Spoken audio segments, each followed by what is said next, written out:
شروع کرتی ہوں اللہ کے 99 ناموں سے جو بڑا مہربان نہایت رحم کرنے والا ہے۔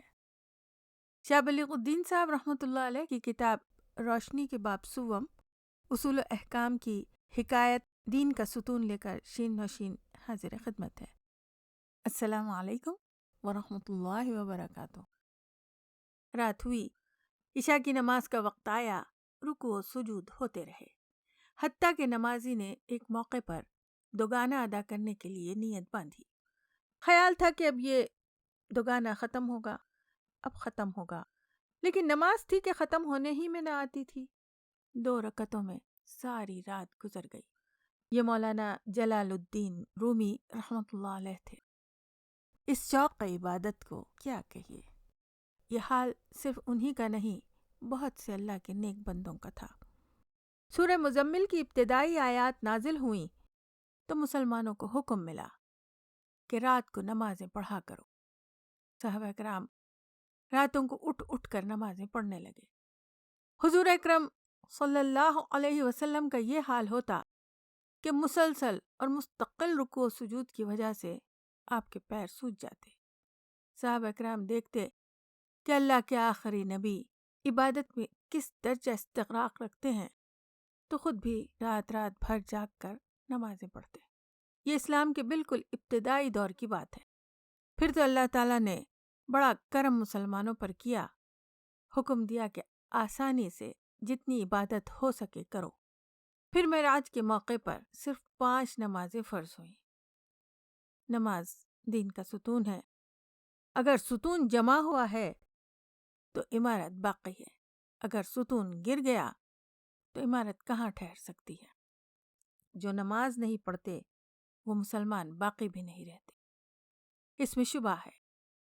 حضرت عمر رضی اللہ تعالی عنہ اور حضرت علی رضی اللہ تعالی عنہ جیسے جلیل القدر صحابہ یہی ارشاد فرماتے ہیں، اللہ تعالیٰ نے اپنے نبی کو نذیر بنا کر بھیجا، ڈرانے والا، اور حکم دیا قم فانذر کہ اٹھیے اور لوگوں کو ڈرائیے کہ قیامت کے روز تمہیں ایک ایک لمحے کا جو تم اس دنیا میں گزارو گے حساب دینا ہوگا، چاہے تم اکیلے رہو، چاہے لوگوں میں گھرے ہوئے ہو، کوئی تمہیں دیکھتا ہو یا نہ دیکھتا ہو۔ اللہ کے پاس جو کمپیوٹر سسٹم ہے اس سے ایک ایک لمحے کی تصویریں بنتی جاتی ہیں اور ہر بات لکھی جاتی ہے۔ میزان عدل پر دانے دانے اور پل پل کا حساب ہوگا۔ خبردار، ہوشیار، جب یوم حساب آئے گا تو سب سے پہلے مسلمانوں کے اعمال ناموں میں سے جس عمل کا حساب ہوگا وہ ہے نماز۔ عبادتیں اور بھی ہیں، روزہ، زکوٰۃ، حج، جہاد۔ روزہ 9 صورتوں میں معاف ہے۔ جو نصاب کا مالک نہیں اس پر زکوٰۃ واجب ہی نہیں۔ حج کی استطاعت نہ ہو تو حج فرض نہیں ہوتا۔ عذر معقول ہو تو مومن جہاد سے بھی بری ہے، لیکن نماز وہ عبادت ہے جس سے فرد کو چھوٹ ہی نہیں۔ وضو نہیں کر سکتے، تیمم کر لو، لیکن نماز پڑھنا ضروری ہے۔ وقت نکل گیا، قضا کر لو، لیکن نماز پڑھنا ضروری ہے۔ بیمار ہو، کھڑے نہیں ہو سکتے، بیٹھ کر پڑھنے کی اجازت ہے۔ یہ بھی ممکن نہیں، لیٹ کے پڑھ سکتے ہیں۔ بہت شدت کی بیماری ہے تو صرف اشاروں سے پڑھ سکتے ہیں، لیکن نماز کسی صورت میں چھوڑی نہیں جا سکتی، نہ سفر میں نہ حضر میں۔ آپ اڑن کھٹولے پر ہوں کہ بیل گاڑی میں ہوں، قبلے کی سمت معلوم ہو کہ نہ معلوم ہو، نماز بہرحال پڑھنی ہے۔ بھوکے ہیں تو معاف نہیں، حتیٰ کہ اس درجہ مفلس ہیں کہ بدن پر کپڑے کا ایک تار بھی نہیں، تب بھی نماز سے چھوٹ نہیں۔ حکم ہے اس طرح بیٹھو جیسے اتحیات میں بیٹھتے ہو اور اس فرض کو ادا کرو۔ چھوٹ صرف پاگل کو ہے، وہ بھی اس وقت تک جب تک کہ وہ ہوش میں نہ آ جائے۔ ہوش میں آتے ہی اسے بھی حکم ہے کہ قضا پڑھو۔ حضور اکرم صلی اللہ علیہ وسلم نے کبھی نماز کا ناغہ نہیں کیا۔ جنگ خندق کے موقع پر دشمن کے شدید حملوں کی وجہ سے 3 نمازیں ناغہ ہوئیں تو آپ صلی اللہ علیہ وسلم نے عشاء کی نماز سے پہلے سب نمازیں پڑھ لیں۔ 7 برس کی عمر سے بچوں کو نماز پڑھنے کی طرف راغب کرنے کا حکم ہے۔ 10 برس کی عمر میں سختی کرنے کا حکم ہے۔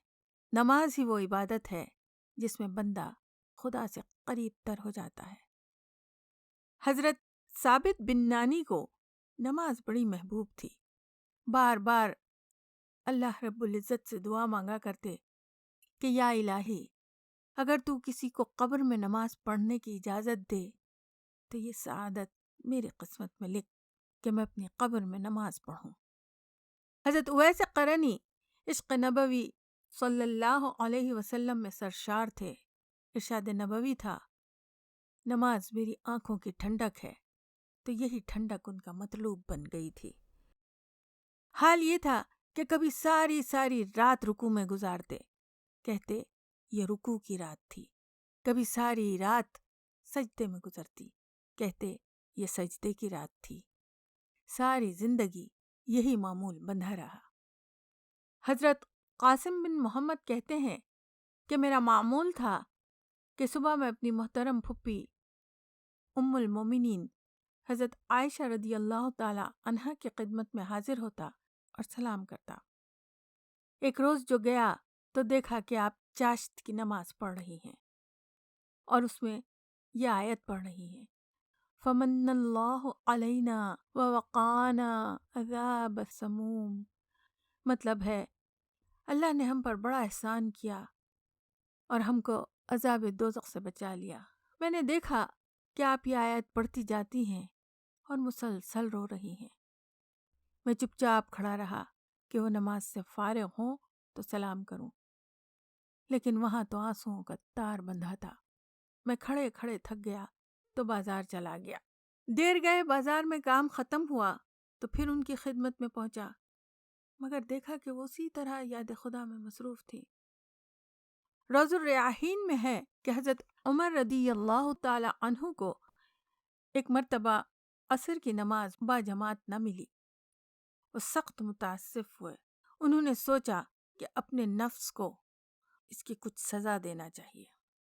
فوراً ایک زمین جس کی قیمت 2 لاکھ درہم تھی صدقہ کر دی۔ سورہ نساء کی آیت 103 میں حکم خداوندی تو یہ ہے کہ ان الصلاۃ کانت علی المؤمنین کتابا موقوتا، کہ یقیناً مومنین پر نماز کا مقررہ اوقات میں ادا کرنا فرض ہے۔ جتنے بھی اچھے عمل ہیں ان سب سے بڑھ کر نماز کی اہمیت ہے۔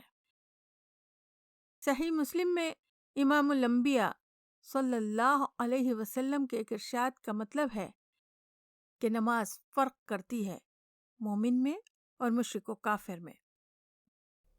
ترمذی اور نسائی میں ہے، ارشاد ہوا ہمارے اور ان کفار کے درمیان نماز کا فرق ہے، اس لیے جس نے نماز چھوڑی اس نے کفر کیا۔